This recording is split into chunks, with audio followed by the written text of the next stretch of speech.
All right, joining us on the line now through the wonderful technology of Zoom and down in Lakeland in Florida. We have a 2-for-1 special today. It's a rarity that we have two Tasmanians at the same college. Well, not really. We have the Armstrong boys at Cal Baptist, but here we have two good Tasmanians, both in their final years, or well, one is in their final year, the other one is about a year or so away. But it's good to have Lauren Mills and Tahanee Bennell with us on the line. Hello to you both. It must be nice to see someone familiar or someone from home here, where it's a bit of a overcast day here in Hobart, where our weather has been so wonderful here currently.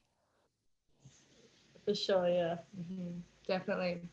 I'll talk about the weather in a little while, but let's talk about the previous game where you took on Ave Maria University and getting the win there in a close one, 55 to 51, a close game all the way through.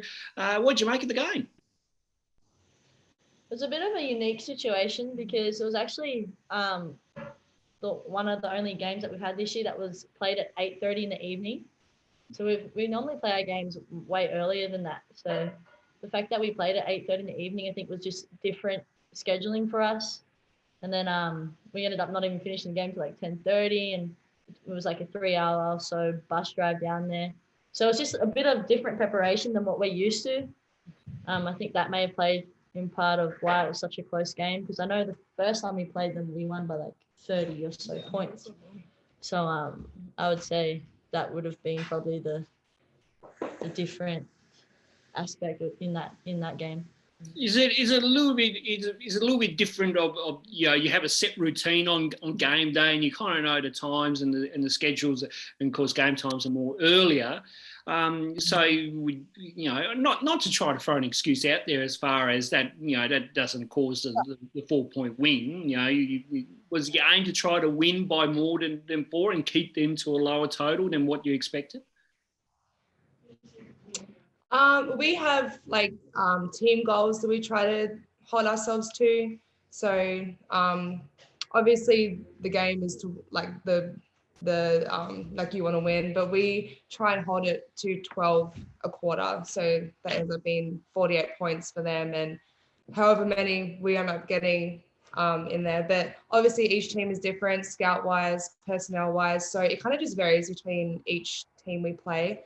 And obviously, because it's an away game, it was very much different preparation. Just with the drive down to Miami was about 3.5 hours.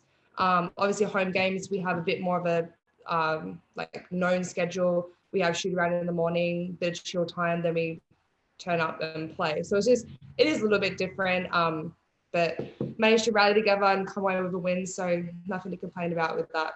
A win is a win, and of course your next game coming up on the 27th, which is a Thursday. That'll be a Friday our time here back home in Australia, taking on Thomas University at the Furnace, which is your home court, and I'll talk about a bit of your home court shortly. But Thomas University, the last time you played him, absolutely walloped them. I had a quick look at the scoreline there. You reached the century there and won by about 80 or so points. So you would never underestimate any team, and I'm sure Thomas University will come out a little bit more better than last time.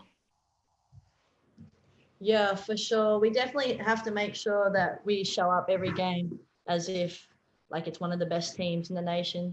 Currently right now we're ranked number 2 in the nation. So we know that a lot of the schools in our conference are every time we play them, it's like a championship game for them, because they obviously want to try to beat a top team in the nation. So we're always going to get the best out of every team. We know that. So we just need to continue to hold our standard and continue to play at a high level, regardless of the competition or what the score was before.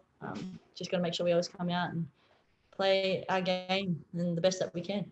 Absolutely. And you mentioned how you ranked number 2, and of course your win-loss record in conference play is a perfect 9-0 at the moment. What is the aim for this team going forward?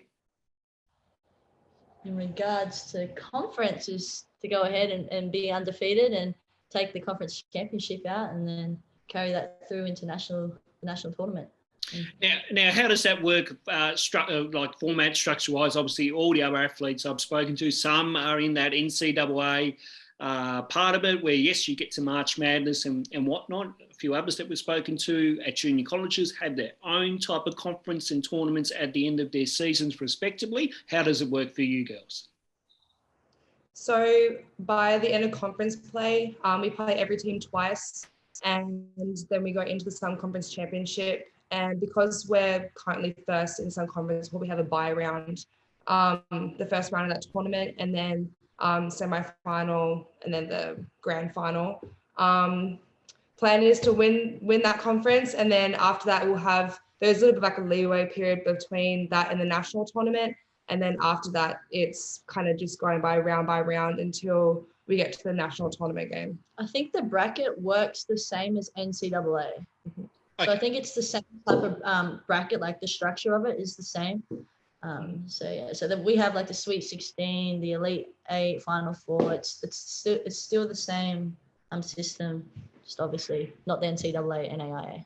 Just under a different kind of conference and naming type kind of thing, which is outside the NCAA, really. Yeah, it's a completely different league. That's right.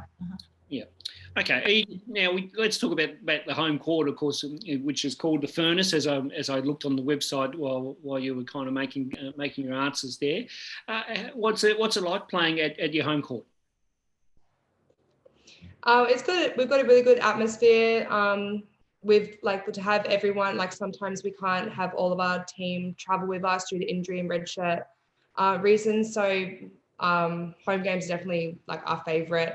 Get to have the whole team there. We've got some really fun bench celebrations that we've been working on. So that's always really fun. Just to get the whole team involved in like everything, scoring, defensive stops. And so, yeah, it's just a really great team environment for us. And I think it gives us a lot of confidence. No matter who we play, like we know that they have to come to us and they have to beat us at home. So it just gives us that extra bit of kind of just confidence together.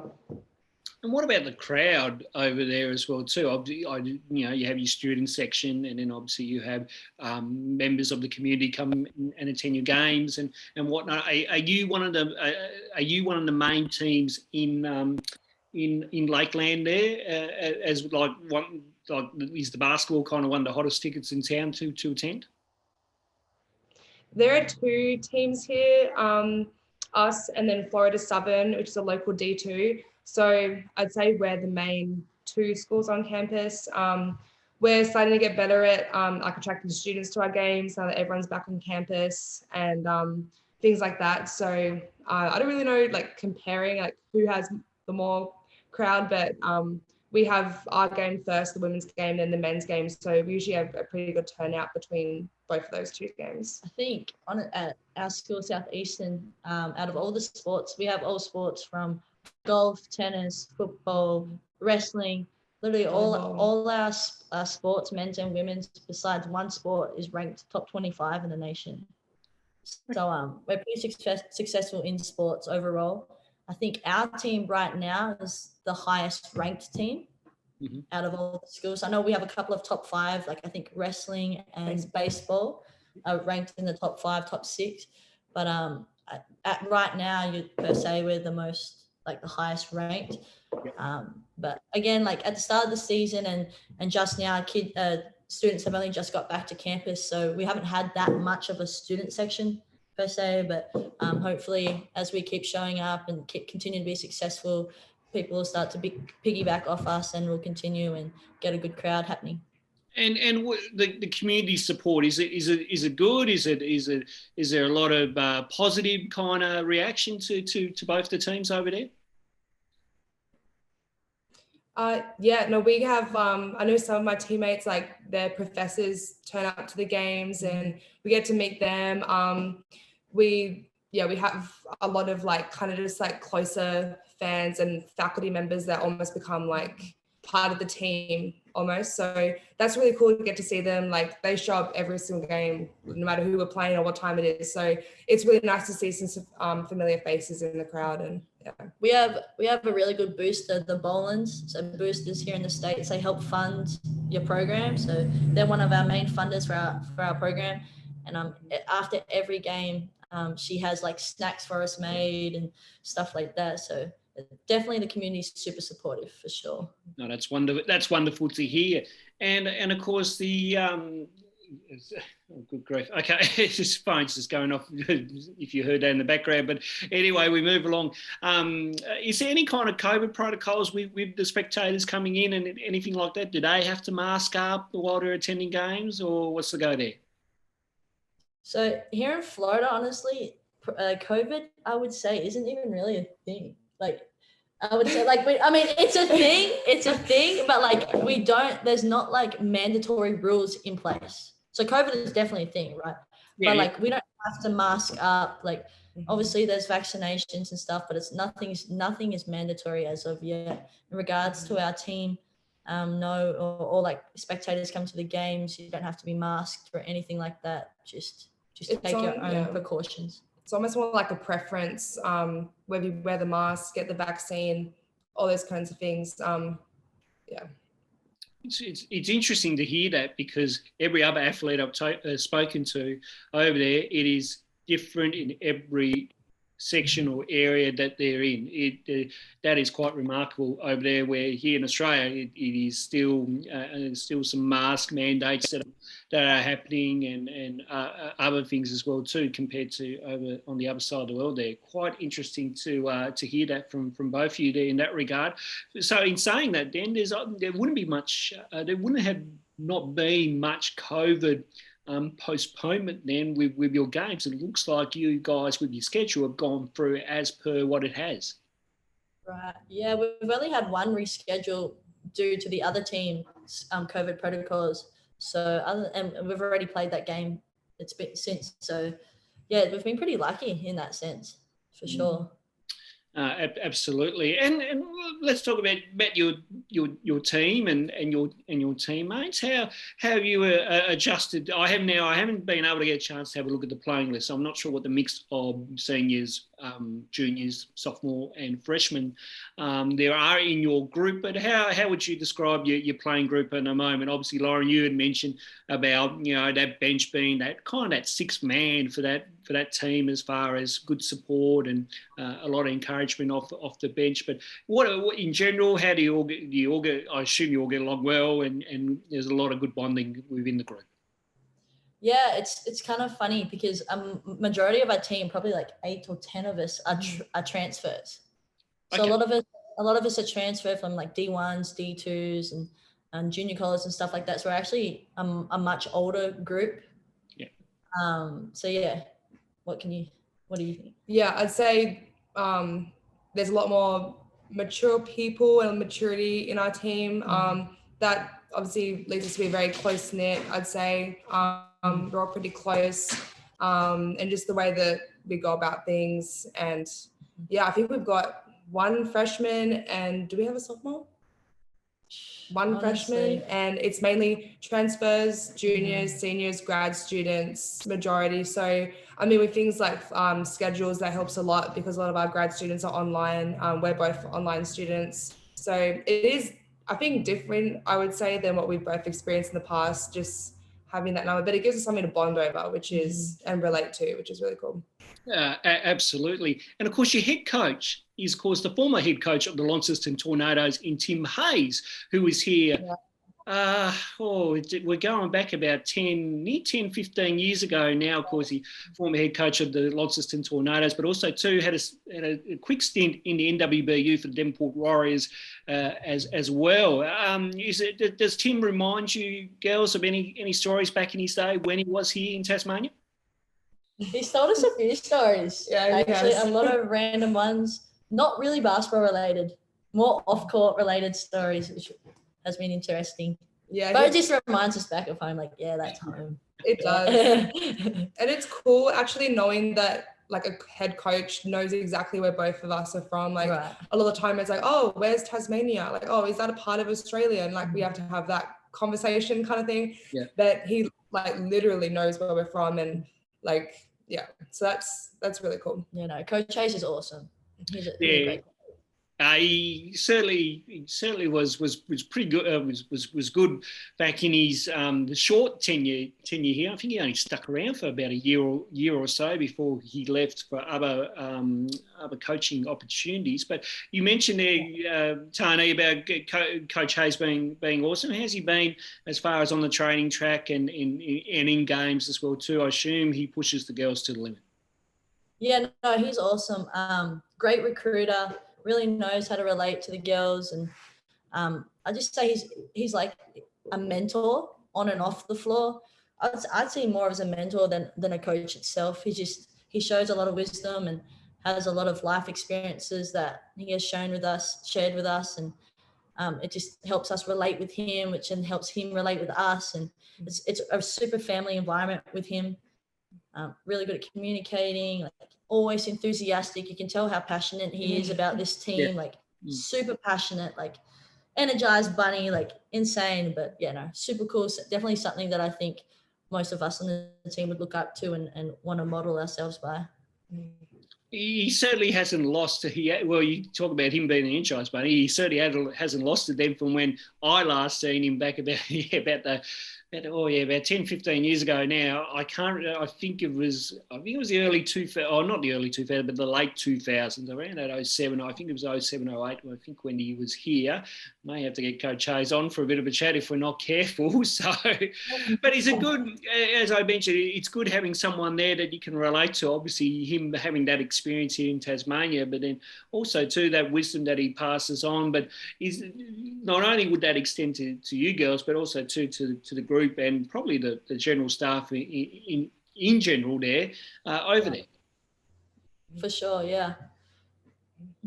Yeah, definitely. I think he relates basketball to life really well, life situations. He can relate to us as college students, young adults, and even just teaching us those life lessons that we're going through right now. Great motivational speaker. He has us almost... I swear before every game, I am crying.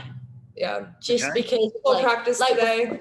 Just before, he just has his speeches just touch you. They just get you. They just get you. He's so good at motivational speaking, because you can just tell how passionate he is. I'm literally crying before every game because that man just knows how to get you fired up. So yeah, it's the best. No wonder overall then you're, I believe it's 20-1 at the moment. Yeah. Definitely makes a difference. Yeah, for sure. Yeah, I was going to say could that be a part of the reason why this is a good, good winning culture at the moment, really good program that's in place? Would that be a quarter, or not a quarter, but a small bit of the reasoning of why you're having success on court at the moment? Yeah, I think one of the things that's been really important for us as a team is our energy spreads like wildfire. So he, gets us off going, the pre-game talk in the locker room, and then we go on the court and we start, high-fiving, doing all that stuff, and the game, and it just keeps rolling on, and it's just so contagious. And we all know the mission we're on. At the end of the day, we want to get a national championship ring. That is the goal. But then he's very good at separating to, okay, this game, this is our goal. But we all know that the end goal is to get a ring. And I think that's something that we always keep in the back burner, and it motivates us every day to just do the best we can.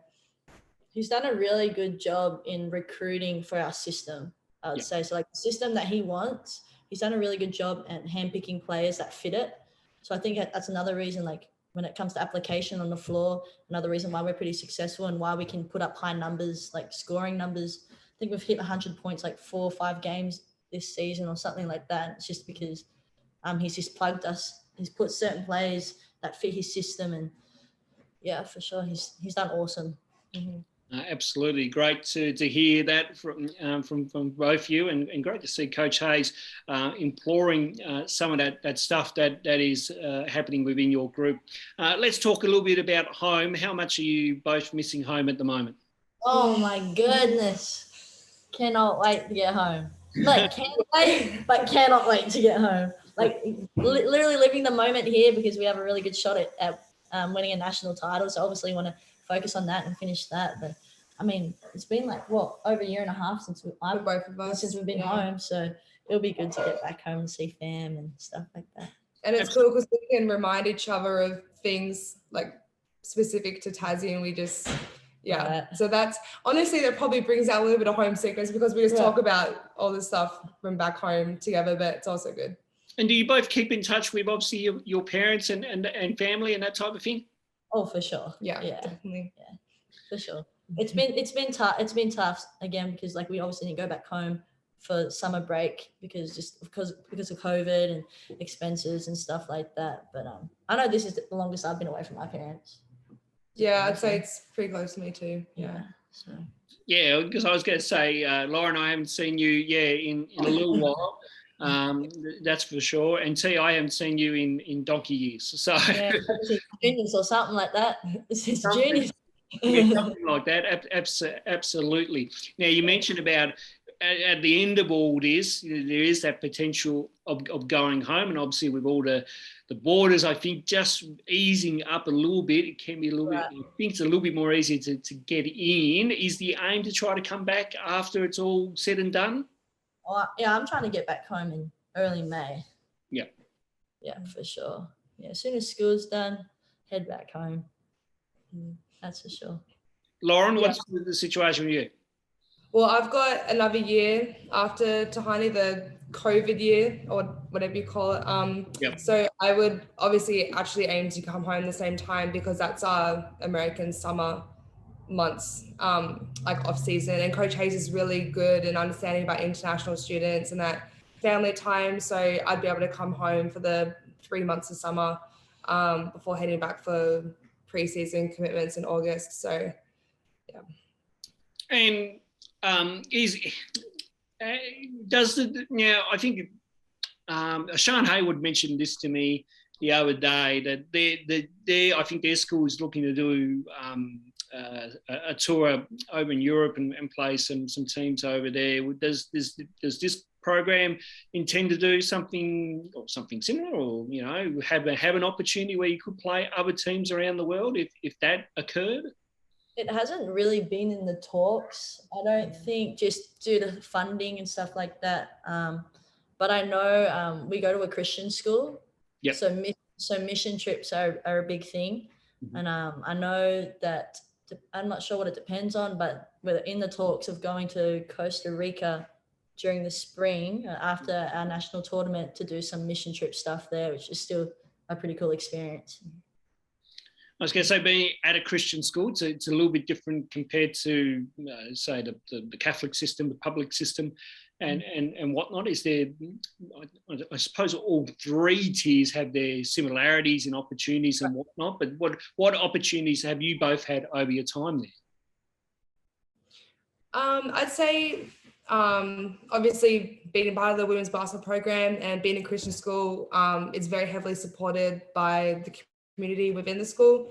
So that's really cool. We've noticed everyone is just really been welcoming to us as being new international students as well. They've got the ISSO, which is the International Student and Scholars Office, kind of like a little like office organization for international students that help us with like the just visa, passport, all that kind of stuff that can seem like very overwhelming at times. And we get free food. We get free food from them sometimes too. So that stuff's really cool, and it connects us to other international athletes as well that we get to meet from they also play different sports. I think we have a couple of other Australian athletes, one on the soccer team. Soccer, softball, and tennis. Yeah. Soccer, but yeah. So it's actually, we've got to meet fellow Aussies as well, literally just through that connection. So that's a really cool aspect of this school. Oh, that's wonderful to hear. And of course, obviously good to bump into other Aussies. And we talk about that Aussie accent as well too. How have your teammates responded to the accent? And I suppose for Tim, obviously coming down here and having witnessed the Australian accent for 12 or so months, I'm sure he can defend you guys a little bit there. But how are your teammates taking it all in? I don't know. Sometimes they'll mock us. Like, I don't think they do it intentionally either. Yeah. Like, we'd say something and then they'd reply trying to imitate our accent. Like, I think, so they just funny stuff like that. Yeah. Have you tried to offer them any kind of like Australian foods? Obviously, Vegemite or Tim Tams or barbecue shakes. Ginger beer we have. Yeah. Because that's like our favourite drinks is ginger beer. Ginger beer, yes. We found some in Walmart, so we've been drinking a lot of ginger beer, but we've had them try that and they actually like it. Okay. Yeah, but other than that, we can the chocolate and candy and stuff. Yeah, we can actually. It's kind of strange. Like at Walmart, you can actually buy Milo. Some like random international foods are actually stocked in Walmart, which we've just discovered. So they actually have ginger beer. So Walmart is like Woolworths, Coles. Walmart is like Target and Woolworths put together. And it's huge. Yeah, it's massive. So yeah. In case you didn't. Because we keep mentioning Walmart, and I'm not sure if you know what Walmart is. But I'm aware of what Walmart is, and a quick disclaimer: this is a non-paid promotion, by the way, too. Just to say, yes, Walmart is certainly a big shopping or big retail franchise in America. Yes, if you compare the two other supermarkets that you've just mentioned, because I'll try not to mention because it's a non-paid promotion, really much in one. So. Absolutely, that is for sure. What are you both studying at the moment? Well, actually, T, what are you about to graduate in, seeing it's your final year? And obviously, Lauren, what are you studying as well? So I've already graduated with a bachelor's in human health. I did that at my last school, Austin P. Yep. But I have 1.5 semesters left, and I'll have my master's in education. Lovely. I think you mentioned in last year in the interview that didn't go to air, which I do heavily apologise for. I think you were talking about wanting to be a teacher and having a look at that. Is that still an option? Yeah, for sure. Yeah, for sure. Yeah. Lauren, what about you? What are you currently studying at this point in time? Yeah, so I just graduated my undergraduate in psychology. And currently I'm getting my MBA, which is Masters in Business Administration with like a healthcare concentration. So that will take me through over the next 1.5 years, I guess. Yeah, lovely. Two good, really professions there. That's the word I'm looking for. Two really good professions there that you're both going into. That is fantastic to see. Now I see you were telling me before we started recording that you're not in your actual dorm or apartment or whatever you want to call it over there, but you're on someone else's laptop who speaks a totally different language. So we're in my house right now. Oh, we're in yours. Okay, no worries. Yep. My house. And in my house I have my three other teammates, one from Spain, one from Austria, and then an American. So we're on the German. We're on the girl from Austria. That's whose laptop we're on right now. Okay. Is that why I seen on the thing that pops up? There's someone in the waiting room or whatever to come in, and it had a totally different name compared. Oh, really? Oh, yep. That's definitely. Yeah, probably. Yep. But how's it for both of you to obviously having different people from different countries and sharing some different experiences and the different cultures that are all happening within the house there? Yeah, it's really cool. Just getting to know girls from around the world, what their families and cultures are like. We've been fortunate enough to meet a couple of our teammates' families, both from America and international. And it's just really cool to see that perspective and just to learn new things about them and their lives. And I think it just makes all of us closer because we get to learn a little bit about each other. And it's pretty cool because now when we go to Europe, we have somewhere where we can stay. Yeah. Now we have literally excuses to travel everywhere around the world because we have teammates from literally everywhere. Absolutely, and it's who you know these days. I swear not. As well too. Just now before we go, because I am on some time constraints here due to the fact that I've got to jump to work. It is the afternoon here on a Tuesday, obviously Monday night over there. But where can we find now for people that want to watch the games and whatnot? Where can we find the live streams?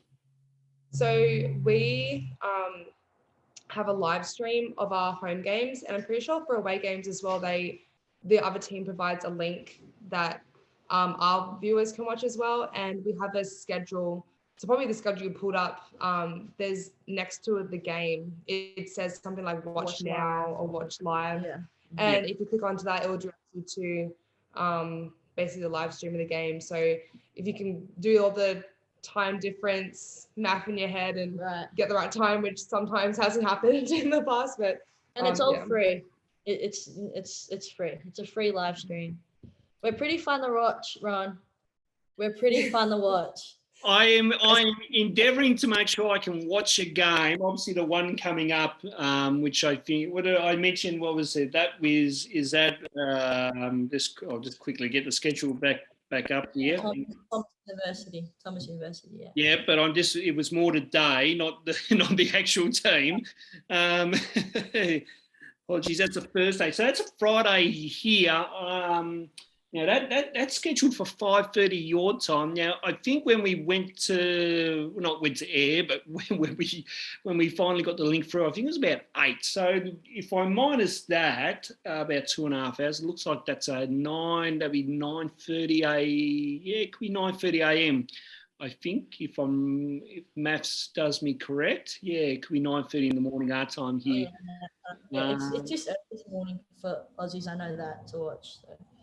Yeah. So it's all right. So we'll base it on the basis of 5:30 your time there, 9:30 a.m. the following day over here, which will be Friday morning. I endeavour to make sure to watch you play, as I'm trying to get around to watching every athlete I've spoken to. Most of the live streams are either through Facebook or through the websites, as you mentioned. I think Rain's college over there in Charleston, unfortunately, has a subscription fee to it, so that makes it a little bit harder. But their social media team obviously get things up. And speaking of social media team, does your social media team get things up and results up quick and with game photos and whatnot? Sure. So we have a Twitter and an Instagram. I just think it's at SEUW women's basketball, via women's basketball. Mm-hmm. Yeah.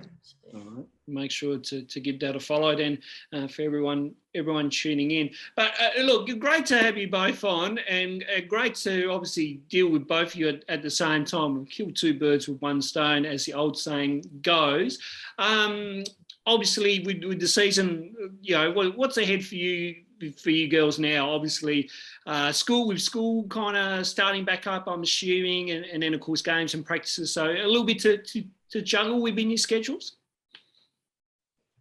So we are in the second week of spring semester right now, and we're right into our regular in-season practice schedule. We really only have 4 to 5 weeks left of regular season before we hit tournament time. So it's really like just the end point of the season when you think about it, because it's just going to go so fast. We're playing about 2 games a week at this point, both home and away. So obviously got to manage our classes and practice, but I think everyone's pretty switched on with that, so we shouldn't have any issues. Mm-hmm. So fair to say we better start tuning into games then if it's going to go quick, yeah? Yeah, oh, yeah, for sure. Absolutely. We'll make sure that we tune in and we'll keep an eye on how you're progressing. And look, best of luck for the rest of the season. I hope it all goes well, and hopefully you can get that ring. And I'm hoping the next time we speak to you both, maybe you just might show something.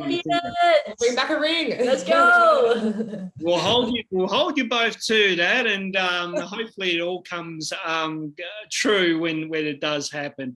To both of you, thank you for your time. Stay safe and stay well.